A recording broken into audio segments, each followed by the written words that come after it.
दिवसभरामध्ये असं म्हणतात की 80% नकारात्मक विचार मनामध्ये येत असतात.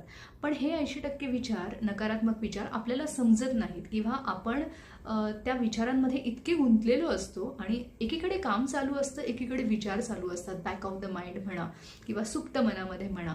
आणि आपल्याला ना त्याची जाणीवच होत नाही की आपण पूर्ण दिवसभरामध्ये किती नकारात्मक विचार केले किंवा आपण कितीदा तेच तेच विचार केले की जे नको असणारे विचार आहेत की ज्याचा आत्ता वास्तवाशी काहीही संबंध नाही. असे बरेच विचार असतात की जे येऊन जातात पण ते कळत नाही.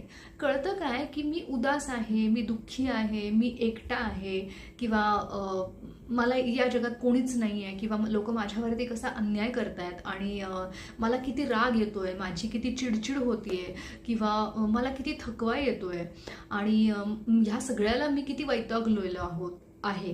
ह्या सगळ्या गोष्टी दिसतात किंवा समजतात पण